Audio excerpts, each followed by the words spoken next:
Then war broke out in heaven. Michael and his angels battled against the dragon. The dragon and its angels fought back, but they did not prevail, and there was no longer any place for them in heaven. The huge dragon, the ancient serpent, who is called the devil and Satan, who deceived the whole world, was thrown down to earth, and its angels were thrown down with it. Revelations chapter 12, verse 7.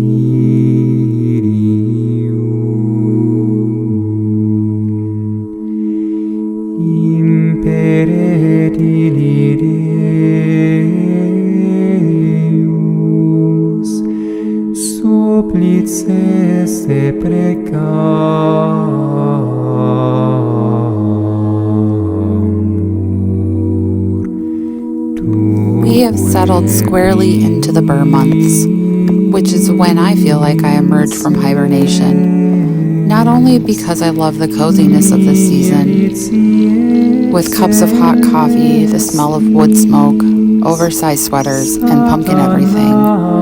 I also love this time of year, as the liturgical year comes into the end of ordinary time before we move into Advent and Christmas.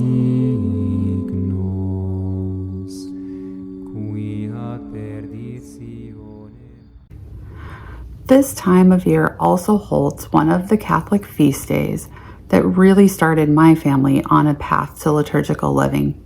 Hi, welcome to Small Things with Great Love. My name is Liz. I am a wife, a mother, and most importantly, a Catholic woman who truly loves liturgical living. So let's talk about Michaelmas, which is the feast of St. Michael the Archangel. So just like Christmas is the Mass of Christ, Michaelmas is the Mass of St. Michael the Archangel. The name Michael comes from the Hebrew, which is who is like God. In the Middle Ages, the feast of St. Michael the Archangel was actually a holy day of obligation. Many different cultural celebrations existed and still exist to honor this day. Its importance actually even extended into secular events. In Great Britain, Michaelmas was one of the 4 quarter days, which is a day where tenants would have to settle up their debts and their rent. In Jane Austen's Pride and Prejudice, one of my favorites, Michaelmas makes an appearance in the novel's opening lines when Mrs. Bennet announces that Mr. Bingley will take possession of Netherfield before Michaelmas. Michaelmas always falls after the fall equinox. One seasonal food that is closely tied to this feast day is blackberries, which is supposedly the last day of the year we should eat them. According to legend, this is the day St. Michael defeated the angel Lucifer. At the end of a great battle, St. Michael banished Lucifer from heaven. When Lucifer fell into hell, now as the devil, he landed, bottom first, onto a thorny blackberry bush. In anger, he spit and stomped on the bush, cursing it by spitting on the fruit. Roast goose is another traditional food for this feast day, but if you cannot get a goose, or if you're like me and just don't like goose, a chicken or turkey would work. Scottish custom also ties carrots to Michaelmas by suggesting women would dig for wild carrots on this day, with the triangular holes they made representing St. Michael's shield and a 3-pronged mattock representing his trident. Honey glazed carrots, roast chicken, and a blackberry crisp, cobbler, or pie is the perfect meal to honor St. Michael. The one thing that really started the custom of celebrating Michaelmas in my home was the year we made dragon bread, which really was just bread that we shaped into a dragon.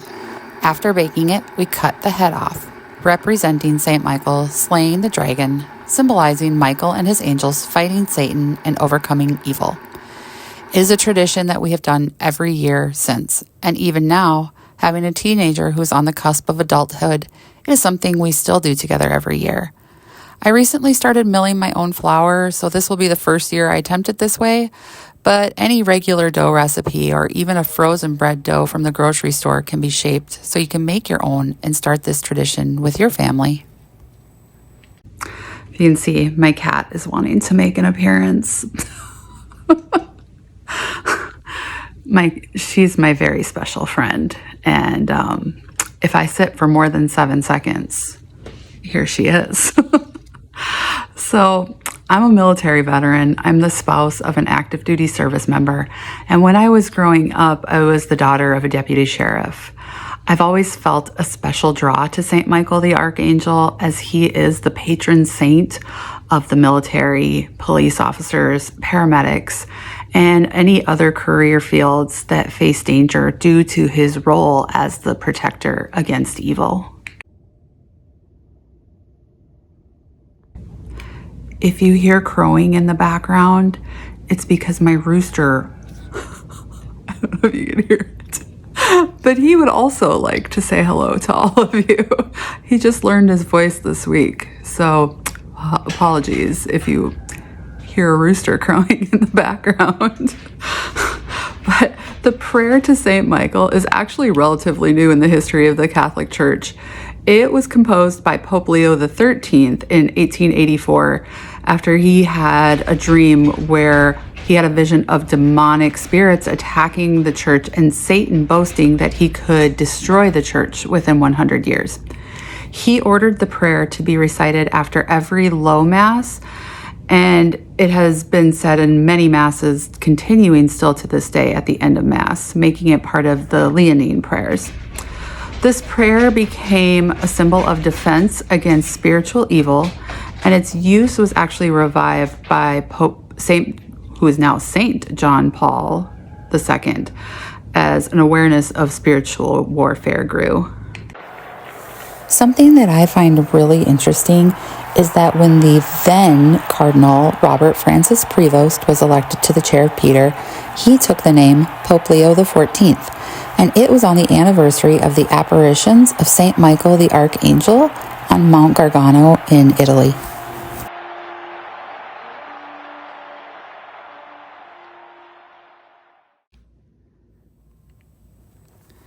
As the days turn darker in the fall, we start to use more candles in our home.